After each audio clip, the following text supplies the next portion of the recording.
एक छोटे से गांव की है जो हिमालय की तलहटी में बसा था। गांव का नाम नंदनपुर था। यह गांव प्रकृति की गोद में बसा हुआ था, जहां चारों ओर हरे भरे पेड़ पौधे, बर्फीली पहाड़ियां और कलकल करती नदियां बहती थीं। इस गांव में जीवन शांत और सरल था, परंतु यहाँ के लोगों के दिलों में एक विशेष प्रकार की जिज्ञासा और सीखने की चाह थी। नंदनपुर के लोग खेती-बाड़ी और पशुपालन पर निर्भर थे। हर घर में गायें, भैंसें, बकरियां पाली जाती थी और दूध, दही, मक्खन की कोई कमी नहीं थी।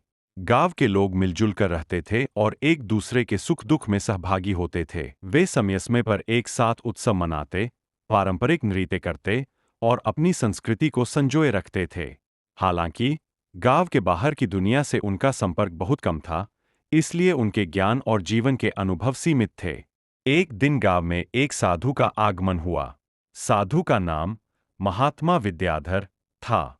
वह दूर दूर से जाने जाते थे और कहा जाता था कि उनके पास जीवन के गहरे रहस्य और ज्ञान थे। उन्होंने गांव के पास ही एक छोटे से कुटिया में अपना ठिकाना बनाया। गांव वाले साधु से मिलने जाते और उनके प्रवचनों को सुनते। साधु का प्रवचन बहुत सरल और गहन होता था और हर कोई उनसे कुछ न कुछ सीखने के लिए आता। अजय ने साधु के इन शब्दों को गहराई से समझने की कोशिश की। उसे एहसास हुआ कि सत्य का मतलब सिर्फ किताबों या प्रवचनों में सुनने से नहीं होता, बल्कि उसे अपने जीवन में आत्मसात करने से होता है। साधु के प्रवचनों से प्रभावित हुआ और उसने ठान लिया कि वह साधु से गहराई से ज्ञान प्राप्त करेगा। अजय हर दिन साधु के पास जाता और उनसे कई सवाल पूछता। अजय को जीवन के बारे में बहुत सी बातें समझ नहीं आती थीं, जैसे कि क्यों कुछ लोग अमीर होते हैं और कुछ गरीब, क्यों किसी का जीवन सुखमय होता है और किसी का दुखों से भरा। साधु महात्मा विद्याधर ने उसे धैर्य से सुना और कहा, जीवन एक नदी की तरह है, जो कभी सीधी बहती है और कभी मुड़ जाती है। हमें इसे समझने के लिए पहले खुद को समझना होगा। साधु ने अजय को कई दृष्टांतों और कहानियों के माध्यम से सिखाया कि जीवन में जो भी घटित होता है, वह सब हमारी दृष्टिकोण पर निर्भर करता है। अगर हम सुख दुख को स्वीकार कर लेते हैं और जीवन के हर अनुभव से कुछ सीखते हैं, तो हम जीवन को बेहतर तरीके से जी सकते। धीरे धीरे साधु के प्रवचनों से न सिर्फ अजय, बल्कि पूरा गांव प्रभावित होने लगा। साधु ने सिखाया कि सिर्फ खेती करना और अपने परिवार का पालन पोषण करना ही जीवन का उद्देश्य नहीं है। उन्होंने बताया कि असली ज्ञान वह है जो हमें हमारे भीतर की यात्रा पर ले जाता है। इस यात्रा के दौरान हमें अपने मन, आत्मा और शरीर को समझने की जरूरत होती है। साधु की शिक्षा से गांव वाले अपनी सोच में बदलाव लाने लगे। जहां पहले वे सिर्फ अपनी रोजमर्रा की जिंदगी में व्यस्त रहते थे, अब वे आत्मचिंतन करने लगे।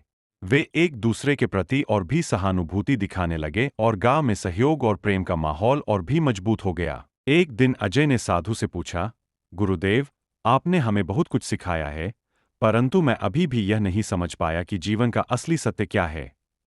साधु मुस्कुराए और बोले, अजय, जीवन का सत्य वही है जो तुम खुद अनुभव करते हो। कोई भी सत्य पूर्ण नहीं है जब तक वह तुम्हारे अपने अनुभव से होकर नहीं गुजरा हो।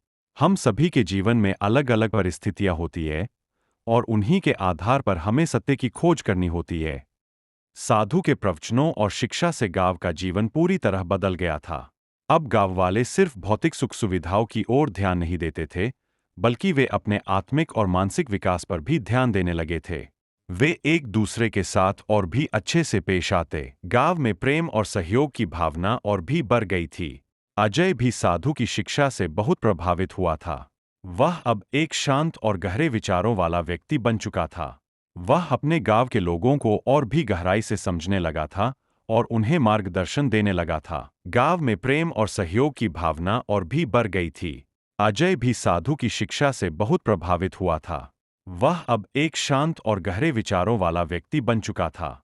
वह अपने गांव के लोगों को और भी गहराई से समझने लगा था और उन्हें मार्गदर्शन देने लगा था। कुछ महीनों बाद साधु ने गांव छोड़ने का निर्णय लिया।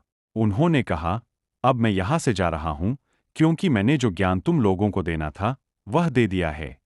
अब यह तुम्हारा कर्तव्य है कि तुम इस ज्ञान का सही उपयोग करो और अपने जीवन में इसे आत्मसात करो। गांव वालों ने साधु को विदा किया, लेकिन उनके दिलों में उनके द्वारा दी गई शिक्षा हमेशा के लिए बस गई थी। साधु के जाने के बाद भी गांव वालों ने उनकी शिक्षाओं को अपनाए रखा और जीवन में संतुलन बनाए रखा। इस कहानी से यह शिक्षा मिलती है कि ज्ञान की कोई सीमा नहीं होती। उसे प्राप्त करने के लिए न तो उम्र मायने रखती है, न ही समय।